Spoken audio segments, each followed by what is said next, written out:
Si un sensor capacitivo actúa erráticamente en un ambiente húmedo, ¿qué ajustes harías? Bien, para poder analizar posibles soluciones, debemos entender cómo funciona un sensor capacitivo y cómo la humedad lo afecta.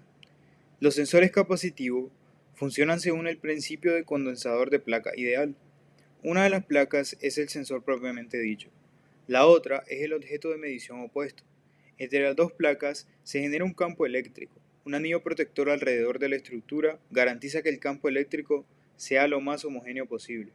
Si un cuerpo entra en el campo, cambia la distancia entre las dos placas. Esto a su vez puede medirse.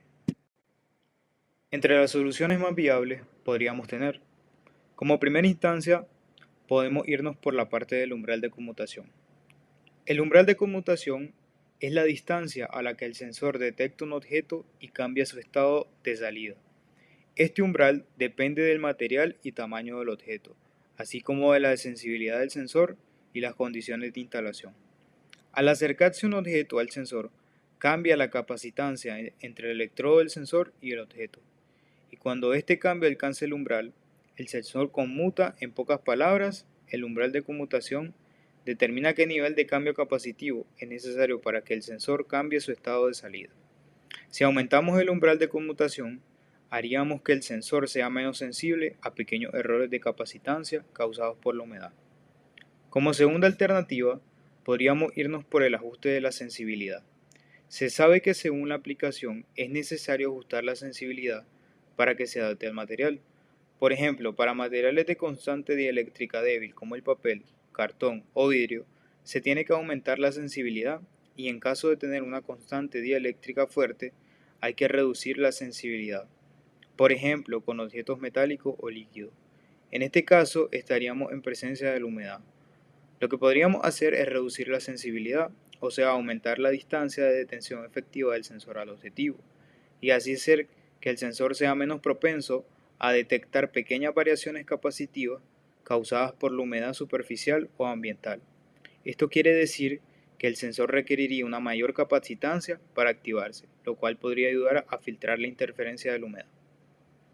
Como tercera alternativa, más que una alternativa, es algo que debemos asegurarnos a la hora de utilizar los sensores capacitivos. Es asegurarnos que haya una buena conexión en su funcionamiento. La conexión a tierra del sensor junto con el objeto detectado forma un circuito capacitivo que permite la detención. El objeto detectado al acercarse modifica el campo eléctrico y la capacitancia, lo que activa la salida del sensor. Una conexión a tierra inadecuada puede hacer que los sensores capacitivos sean más susceptibles a los factores ambientales, como por ejemplo la humedad. Si verificamos y aseguramos una buena conexión a tierra del sensor y de la maquinaria asociada, puede que mejore la estabilidad de su funcionamiento. Como última alternativa, también podemos interferir con lo físico, es decir, con lo externo al sensor, como por ejemplo podemos utilizar una caja con ventilación adecuada o deshumidificadores locales para controlar el microambiente del sensor. Asegurarnos que el sensor esté correctamente sellado para evitar condensación interna. Inclusive, si es posible o tenemos control sobre el diseño, podríamos brindarlo.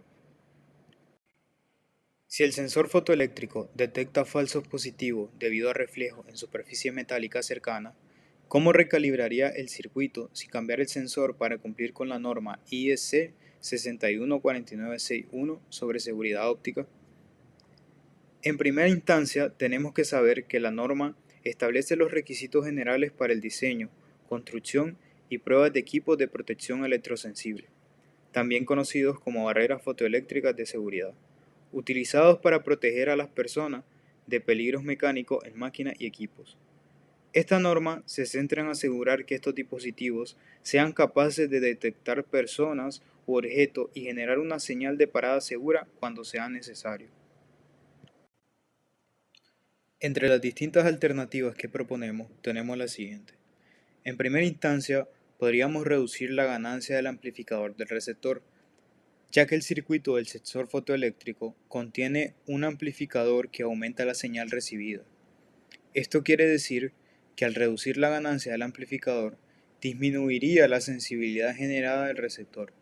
Esto significa que la luz reflejada por superficies metálicas cercanas, que causan los falsos positivos, va a ser insuficiente para activar la salida del sensor, mientras que la señal directa del emisor, que siempre que el objeto esté presente, debería seguir siendo lo suficientemente fuerte. En segunda instancia, podemos, siempre y cuando el diseño del circuito lo permita, utilizar filtros ópticos, ya que en algunos casos los sensores fotoeléctricos permiten la adición de filtros polarizados en la lente. Si el emisor y el receptor utilizan luz polarizada cruzada, la luz que se refleja de una superficie plana mantiene su polarización, mientras que la luz que proviene directamente del objetivo no lo hace igual. Usar un filtro polarizado en el receptor puede que ayude a suprimir los reflejos. En tercera instancia, algo parecido al caso del sensor capacitivo es que acá también podríamos configurar el umbral de conmutación, ya que después de la etapa de amplificación, la señal se envía a un comparador que la coteja con un umbral. Si la señal sobrepasa el umbral, el sensor cambia de estado. Si aumentamos el umbral de conmutación, requeriría una señal de luz más fuerte para que el sensor se active y así ignoraría las señales más débiles de los reflejos que no queremos que existan.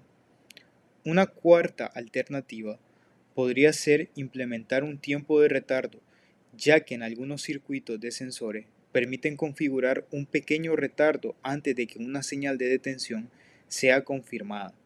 Si los reflejos son intermitentes o muy breves, un retardo podría filtrarlos y así asegurar que solo las señales estables y persistentes, como la detención de un objeto real, sean reconocidos. Por último, podríamos usar un apantallamiento o baffles, que son pequeños escudos, tubos, en palabras más sencillas, son placas con orificio. Las ponemos alrededor de la lente del emisor y el receptor. Esto limitaría el campo de visión del sensor, enfocándolo solo en el área del interés y bloqueando los reflejos laterales. Esto mejoraría la seguridad óptica, ya que reduce la probabilidad de detenciones erróneas.